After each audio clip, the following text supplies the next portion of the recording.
Y yo decía, ay, tengo 100 pesos, pero no me lo quiero gastar. Y la recomendación siempre fue, no te lo gastes en lo primero que veas. Como que ve y ya después al final como que decides. Entonces luego yo guardaba tanto mi dinero porque no quería que al final encontrara algo. Yo me lo gastaba en recuerdos para la familia. Cuéntame de economía. El podcast donde el dinero se convierte en tu aliado. Cuéntame de economía. Bienvenidos. Nuestra relación con el dinero en la vida adulta puede decir mucho de cómo la vivimos en nuestra infancia. Y hoy en Cuéntame de Economía vamos a hablar de las finanzas y el dinero, pero más a manera de cuento, de juego, para hacerlo mucho más entretenido. Hoy estoy con Puri Lucena, ella es la editora de la revista Expansión. Hola Luz, ¿qué tal? Este tema es buenísimo porque muchas veces como adultos no sabemos cómo llevar nuestra relación con el dinero. Imagínense cómo entonces, si no tenemos esto claro, lo podemos trasladar a los niños y sobre todo, como dices, hacerlo divertido, que no se aburran y también, sobre todo, que no se preocupen, que tengan después una relación sana con el dinero. Y bueno, tenemos a un gran invitado hoy, él es Dariel Esquivel, él es coordinador de educación financiera en el Museo Mide. Bienvenido, Dariel. Al contrario, gracias Luz, gracias Puri por la invitación. Oye, pues vamos a hablar de justamente cómo es que podemos empezar a hablar con las infancias del dinero. ¿Cuál podría ser un buen primer acercamiento? Pues mira, es una pregunta bien interesante, Luz, y Puri ya tocaba, en su introducción tocaba algunos temas interesantes, ¿no? Cómo hablar con los niños sobre dinero, sobre economía, sin que sea aburrido y también sin que sea una cuestión de generarles una preocupación o un estrés desde las infancias. Entonces, para mí, desde luego que es importante tocar algunas herramientas como hablar de presupuestos, algunas técnicas para ahorrar o para invertir, para preparar el ahorro para el retiro desde las infancias, pero para mí esos son temas que van un poco más paralelos hacia otros tipo de habilidades y de conocimientos que creo que se tienen que desarrollar desde las infancias, ¿no? Entonces, estos conocimientos que creo que se tienen que desarrollar paralelamente a estas otras herramientas financieras tienen que ver con cómo aprendemos a relacionarnos con el dinero y qué sentimos y qué sensaciones experimentamos cuando utilizamos dinero, porque muy pocas veces nos hablan de esos temas, pero creo que son muy, muy importantes y empezar a trabajarlos desde las infancias y con las adolescencias también es fundamental. O sea, que realmente no funciona solamente decirle, bueno, aquí está tu paga semanal el viernes o el domingo y a ver qué haces con ella, ¿no? Como en mi caso eso fue, o sea, a mí me daban mi paga semanal, yo la gastaba en golosinas y era como de sabía cuántas me podía comprar con eso y con eso me iba administrando bueno, no me administraba nada, me las comía todas el domingo. Pero sí que es verdad que tener esta paga me ayudaba un poco a decir, bueno, este es mi dinero, mío de mí. Sí, digamos, empezamos por ahí, ¿no? Que son, yo siempre les pregunto cuando tengo que dar alguna charla o alguna conferencia sobre estos temas y les pregunto, ¿por qué en la escuela tenemos que aprender matemáticas, por ejemplo, ¿no? Y la mayoría de las respuestas que me dan es, bueno, pues porque son cosas, las matemáticas son cosa de todos los días, están en todo lo que utilizamos y en todo lo que hacemos. Y mi siguiente pregunta es, ¿y por qué nadie nos enseña a utilizar el dinero? De hecho, hay una encuesta del Banco Mundial que dice que en porcentajes, la primer persona que les enseña a administrar o que les habla de dinero es su mamá. Para mi caso también fue lo mismo, más o menos. Un 22% dice que el papá y 7% los maestros en la escuela. Yo, la verdad, tengo que reconocer que en la escuela creo que no vi mucho temas de educación financiera. Tampoco yo. Es un tema que se está implementando ahora en las escuelas en algunos estados. Me parece bastante relevante porque a todos siento que llegamos luego como... Yo llegué a mi primer empleo y luego es como, ¿qué hago con todo esto? Pero entonces, con todo esto que ya hemos ido hablando, ¿cuál sería el tono? Los padres o los familiares, yo por ejemplo que soy tía y que la relación con el dinero con mis sobrinos es de yo soy tu tía, no soy tu madre, yo vengo aquí a consentirte y a comprarte todo lo que quieras. ¿Cómo tenemos que empezar? ¿Con qué tono hablamos? Cuentos, a los niños les gustan los cuentos, ¿cómo nos vamos relacionando con ellos? Aquí hay dos cosas importantes, Puri, porque, por ejemplo, justo un poco lo que platicábamos, ¿no? Nadie nos enseña a utilizar el dinero y quizás lo vamos utilizando conforme nos lo van dando, un poco el ejemplo que dabas, Puri, y también lo que decía Luz, pues mi mamá me enseñó, ¿no? Porque cuando somos niños aprendemos justo de nuestros entornos. Muchas de las cosas que nosotros replicamos las aprendimos del entorno, de la familia nuclear principalmente. Y no importa si no tenemos hijos o no somos tutores legales de alguien, siempre convivimos o en algún momento de la vida convivimos con niños. Y los niños aprenden a partir de la observación, de lo que ven, cómo se comportan su entorno nuclear, su entorno cercano, y lo replican. Entonces, ellos construyen sus estructuras mentales en función de lo que ven en la familia nuclear. Entonces, o sea que el primer punto ni siquiera es ver cómo me siento a hablar con ellos, sino esta parte del ejemplo. Claro, educar con el ejemplo. Ahí es bien importante eso, Puri, porque yo me gusta decir que el primer laboratorio, por llamarlo de alguna manera, de finanzas personales, es la familia, es la casa.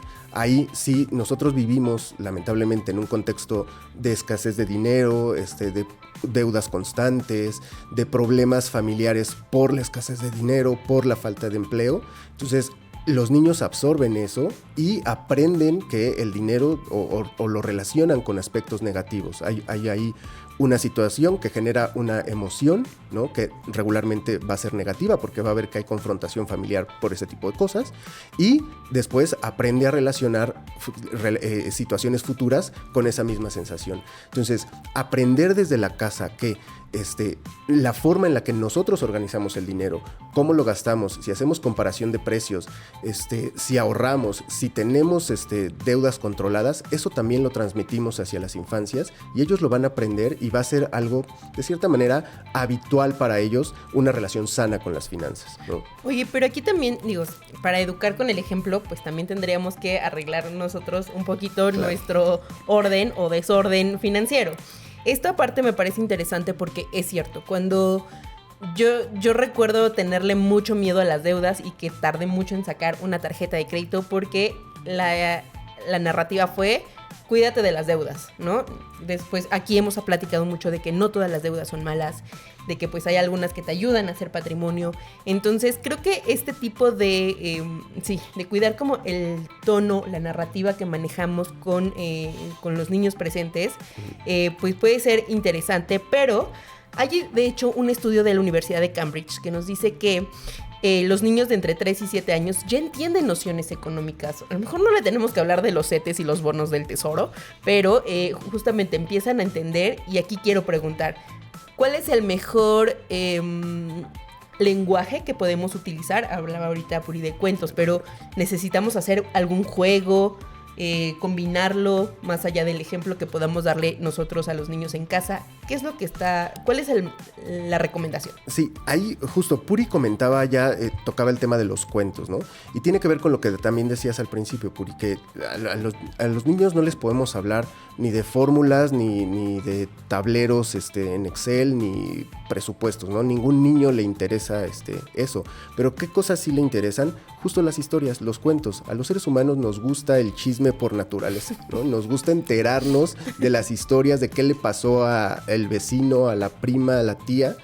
Y justo en esta etapa, en la infancia, entre los 3 y los 7, 12 años más o menos, digamos que el cableado neuronal de los infantes se está apenas construyendo. Y una parte muy importante de esa construcción del cableado neuronal tiene que ver con cómo se apropian del mundo. Y una parte muy importante de apropiarnos del mundo es a través de las historias que escuchamos y que vemos. Entonces, aquí los cuentos, literalmente un cuento, estoy pensando en una fábula como La hormiga y la cigarra, por decir algo, ¿no? Que quizás ya es como un clásico, es caer en un lugar común, pero que nos sirve para ayudar a entender una situación particular y cómo se resolvió. Entonces el cuento nos aproxima a un evento sin necesidad de que lo vivamos, nos vuelve empáticos, nos genera aprendizajes para resolver ciertos problemas. Y no tienen que ser cuentos nada más de la tradición popular como la hormiga y la cigarra, incluso las propias historias familiares, ¿no? Contar esa historia de la abuelita, del tío, del papá que consiguieron hacerse de un negocio a base de trabajo, de esfuerzo constante, de ahorro. Contar estas historias de cómo se construyó el patrimonio familiar ayuda a que los niños vean que no cae del cielo, ¿no?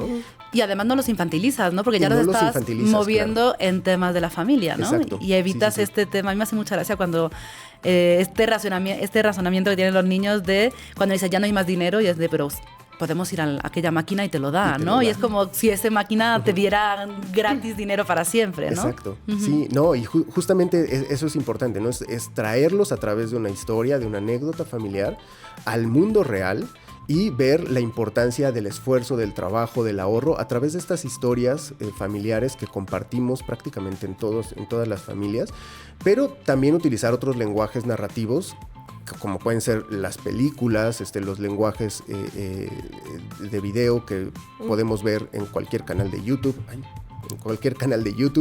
Entonces, creo que ahí retomar algunos fragmentos de películas, de series de televisión, de caricaturas, para analizar estos elementos que muchas veces están contenidos, también sirven para poder trabajar este tipo de temas. Oye, ¿qué opinas de involucrar a los niños? Por ejemplo, cuando vamos al súper, de niños queremos que nos compren absolutamente todo, desde los juguetes, las bebidas azucaradas que tanto nos encantan o las papitas.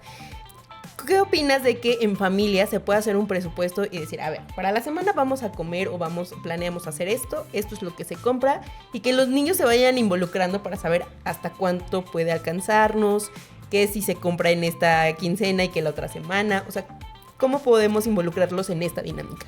Has tocado un punto fundamental, Luz, porque una parte importante también de cómo construyen las infancias y las juventudes su relación con el dinero tiene que ver con la forma en la que se involucran en las decisiones de la familia. Entonces, no sé, por poner cualquier ejemplo, ¿no? Pero vamos a organizar unas vacaciones familiares. Entonces, nos sentamos toda la familia a organizar las vacaciones, desde decidir el lugar al que vamos a ir, en dónde nos vamos a hospedar, cómo vamos a llegar a ese lugar, cuánto dinero necesitamos para hacer esas vacaciones y qué podemos aportar cada uno de nosotros para llegar a esa meta, ¿no? Entonces, sentarnos a hacer este tipo de ejercicios son fundamentales para que las infancias empiecen a entender que justo no nos regalan el dinero, que para irnos de vacaciones, se disfrutan porque para eso son, pero detrás de ese disfrute hay horas de trabajo, hay dinero invertido en esa actividad y que además todos podemos contribuir, es decir, es una meta colaborativa en familia que aunque sea de poquito, pero todos pusimos algo para llegar ahí. Entonces, eso es muy importante. Y como esto, podemos hacer muchas otras cosas. Una lista de gastos para la semana en el supermercado o en el mercado local. Hacemos nuestra lista, vemos más o menos un estimado de precios, pero que las infancias también estén involucradas ahí. Y al momento de ir a comprar, también es importante llevarlos. Ayudarles a que aprendan a comparar precios. ¿Qué me conviene más, este producto o este? Comparar precio-calidad es desarrollar habilidades y herramientas para la toma de decisiones desde los primeros años. O sea que en este tipo de cosas hay que desterrar esto de eso son cosas de adultos y no hace falta involucrar a los niños, ¿no? Sino que sí sean como parte activa de las decisiones familiares. Totalmente. A ver, dentro de las edades, ¿no? Decía yo antes, claro. No infantilizar, al final son niños, evidentemente hay ciertas cosas que no van a acabar de entender bien o que no van a asumir tanto, pero una vez que van escuchando y que van teniendo este tipo de conversaciones, se quedan. O sea, yo todavía me pregunto dónde está el dinero de mi cuenta de ahorro de la comunión, ¿sabes? O sea, sí. Porque sí, el hecho de haber tenido cuenta de ahorro desde muy pequeña sí hizo que yo fuera una persona muy ahorradora después, ¿no? Que estuviera como muy claro el valor del ahorro, ¿no? O justamente, ¿no? Involucrarme, o más bien no involucrarme, sino escuchar las conversaciones de mis padres de la compra, el presupuesto. Yo me acuerdo que no entendía muchas veces cuánto era la magnitud. O sea, era como de, eso suena mucho dinero, pero sí que entendía, claro, con esto, ¿cómo? Con esto me alcanza, con esto pueden comprarme las cosas que yo quiero comprar, ¿no? Incluso cuando íbamos a excursiones, a mí me pasaba que me decían, te damos 100 pesos, por ejemplo, ¿no? Y yo decía, ay, tengo 100 pesos, pero no me lo quiero gastar. La recomendación siempre fue, no te lo gastes en lo primero que veas. Como que ve y ya después al final como que decides. Entonces luego yo guardaba tanto mi dinero porque no quería que al final encontrara algo. Yo me lo gastaba en recuerdos para la familia. Que me lo quedaba y luego era... No compré nada. Pero, por ejemplo, mi primera tarjeta de crédito, que no era mía, fue un préstamo que me hizo mi padre me prestó su tarjeta de crédito y fue para una excursión, para un viaje de la escuela, de la prepa. Era el viaje de fin de curso cuando estábamos en prepa y íbamos a otro país. Yo aún estaba en España, entonces era más fácil, ¿no? Es que, y claro, mi padre me dijo, bueno, pues aquí está la tarjeta de crédito, el límite que te puedes gastar es todavía eran pesetas, tantas pesetas, y aún no había euros. Y yo era como de, claro, yo me acuerdo que hice hasta un papelito, porque claro, me decía, aunque sea crédito, esto hay que devolverlo en cuanto que vuelvas, y no tengo más para devolver que lo que te estoy diciendo. Y yo me acuerdo que iba con un papelito, a ver, me generó un poco de ansiedad, tengo que reconocerlo. Sí. Pero yo cumplí mi presupuesto a rajatabla. Claro, es que justo ustedes están dando muchas recomendaciones de lo que deberíamos de hacer o de lo que podemos hacer para empezar a generar estas habilidades. Estamos listas para criar un niño con... No sé, no estoy tan convencida. Financieramente creo que sí. Entonces, porque justamente estas son las actividades que podemos realizar con nuestras familias, con las infancias y las juventudes en nuestra casa, ¿no? Probablemente para una persona menor de edad es difícil acceder a una tarjeta de crédito, por ejemplo, pero muchas veces los tutores o algún adulto le presta la tarjeta de crédito, ¿no? Y saber que lo que tú decías, Puri, es igual muy importante, ¿no? Entender que no es dinero gratis, no sale como por obra de magia, sino que es un dinero que gasto hoy, pero que en el futuro tengo que pagar, ¿no? Y de algún lado tengo que sacar ese dinero para cumplir con la obligación de préstamo. Entonces, platicar este tipo de cosas con ellos es ayudarlos a desarrollar estas habilidades, que aunque en un principio puede ser que causen un poco de ansiedad o de estrés, pero desarrollan habilidades para la toma de decisiones cuando son mayores. Pero la verdad es que yo cuando devolví la tarjeta de crédito me sentí muy orgullosa de mí misma. O sea, y tengo esa anécdota muy clavada porque era como de, a mí me pidieron que no gastara más de esto y yo vine y aquí está y, ¿sabes? Como que me sentí muy bien conmigo misma. Sí. Justo esto de las emociones, quisiera que pudiéramos entender, o a los papás o quienes nos estén viendo y escuchando, que nos puedas dar alguna recomendación de cómo evitar que las infancias o los adolescentes, porque pues ya empiezan los viajes justamente escolares, que sientan esa ansiedad o como el miedo mío, que yo dije, no me lo voy a gastar todo porque se me puede acabar todo y luego puedo necesitar más adelante. ¿Cómo hacemos para evitar como estos lados opuestos de los sentimientos negativos hacia el dinero?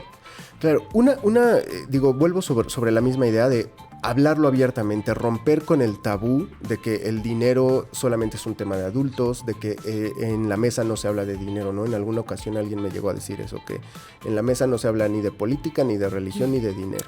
Pues qué aburridos. Entonces, pues sí.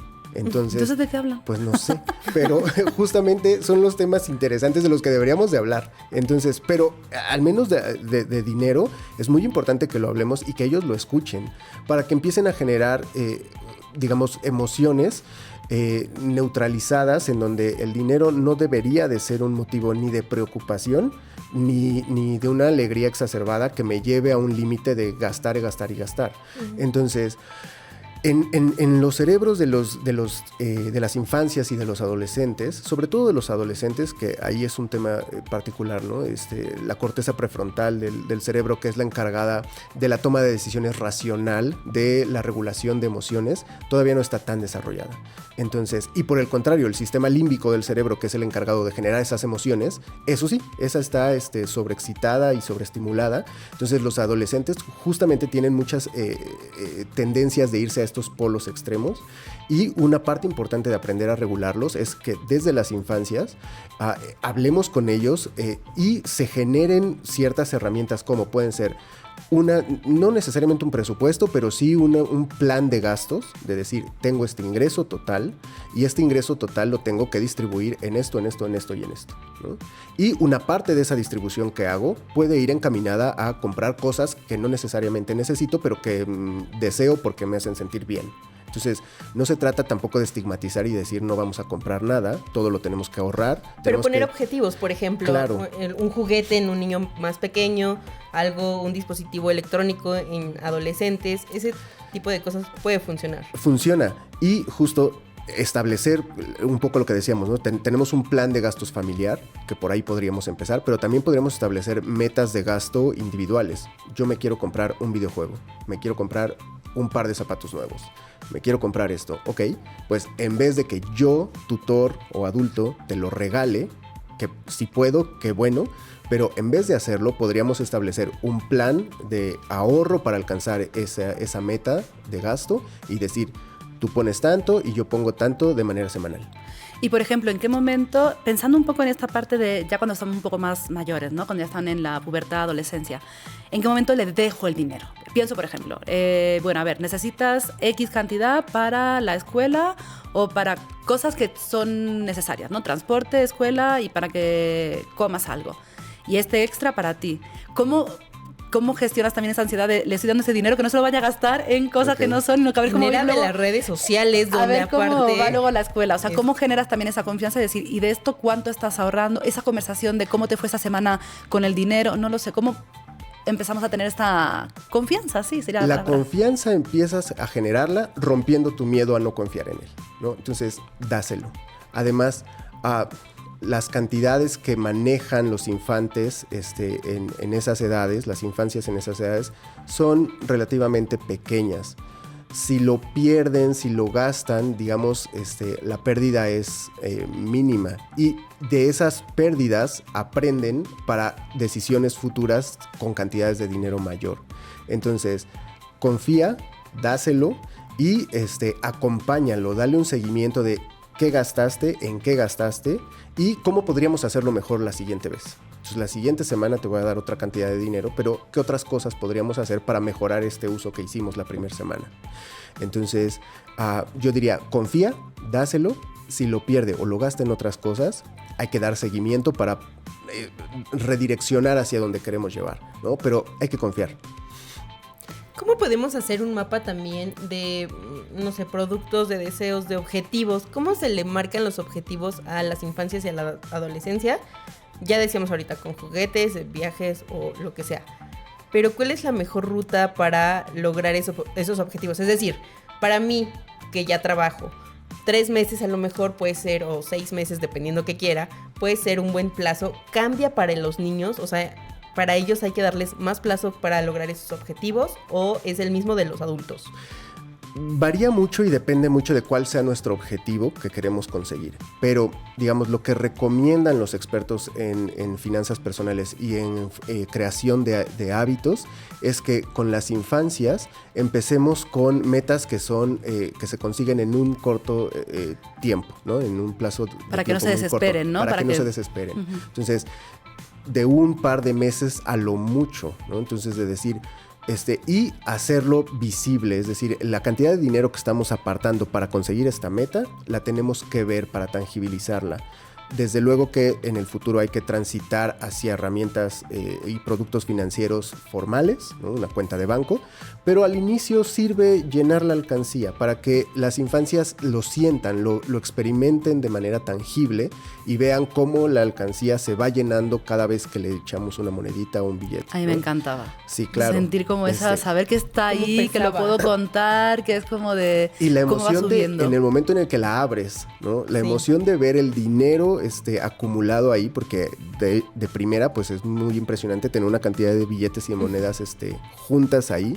Entonces, y saber que eso es el fruto de tu trabajo. Entonces, empezamos con metas de corto plazo. Conforme van creciendo y ya van desarrollando estas habilidades, podemos transitar a metas de mediano plazo, ¿no? Productos un poco más caros que requieren más tiempo o más dinero para conseguirlo.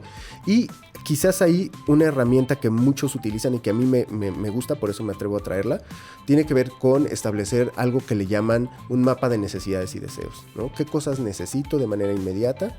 ¿Qué cosas no necesito pero deseo y que puedo postergar a un mediano plazo o a un largo plazo? Entonces, establecer un mapa, literalmente escribirlo, dibujarlo, poner recortes. Pero hasta para adultos eso, claro, ¿no? También para los adultos nos sirve, nos ayuda a organizar nuestros gastos. O a lo mejor uno familiar, ¿no? También. Para... Uh-huh. Sí, definitivamente. Y que se sienta la colaboración. Eso creo que está muy padre porque es como todos, o sea, no nada más los adultos que trabajan, sino yo también como niño pude hacer algo por mi familia. Sí. Entonces, si estuviéramos haciendo un pequeño resumen, punto 1, por supuesto, como decía Luz, tener tus finanzas como familia ya en orden, a ser posible, ¿no? Cuando ya vas a tener un hijo o una hija, tener como todo en orden para poder transmitir esta tranquilidad y estos hábitos, ¿no? Que es como mejor aprendes. Segundo, hablarles o involucrarlos en... Evidentemente no lo vas a involucrar en ciertas cosas súper complejas, pero en los pequeños cosas de la semana, ¿no? La compra, el ahorro, las vacaciones, involucrarlo y no pensar que como son pequeños no le van a entender a esto del dinero. Confiar en ellos a la hora también de darle, ¿no? Ese dinero que ellos puedan manejar, tocar y gestionar. Sí. Y también jugar con estas expectativas y generar este tipo de formas divertidas también de crear ahorro, como este mapa de deseos. Sí, y el ahorro tangible, ¿no? También que como punto de arranque es... O sea, que una alcancía es un buen regalo para un niño. Como punto de arranque, sí, ¿no? Y después acompañarlo en un tránsito hacia mecanismos de ahorro formal, una cuenta bancaria. Hay cuentas, de hecho, algunas instituciones financieras ofrecen cuentas para niños donde los niños pueden revisar en su propio teléfono, bueno, los que ya tienen o los dejan tener, cómo va creciendo el dinero, y también esto creo que es una buena manera de, como la alcancía, pero digital. Sí. Sí que ese es otro tema, el tema del teléfono, a qué edad, a qué no edad, pero bueno, ahora concentrémonos en el dinero, ¿no? Sí. Oigan, pues estas han sido unas maravillosas recomendaciones, Ariel. Quiero agradecerte muchísimo por ello, pero ustedes también cuéntenos en la cajita de comentarios cómo manejan con las infancias el tema del dinero. ¿Les dan todo y dejan que ellos entiendan, o tienen algún consejo adicional que puedan compartir con nuestra audiencia? Nos va a encantar leerlos. Mientras tanto, pues no quiero irme sin antes agradecer a Octavio Torres, nuestro compañero quien ayudó en la elaboración de este episodio. Y bueno, pues nosotros, mientras tanto, nos escuchamos el siguiente lunes. Gracias, Ariel. Al contrario, Luz, Puri, gracias. Gracias. Y no olviden que al final este tipo de cosas no se trata de generar expertos en finanzas personales desde chiquitos, pero sí darles la libertad para que puedan tomar sus propias decisiones y puedan tener sus propios gastos. Claro. Pues bueno, así es como despedimos este episodio y nos escuchamos el siguiente lunes. Cuéntame de economía. Un podcast de Expansión. Cuéntame de economía. Disponible todos los lunes en nuestro canal de YouTube.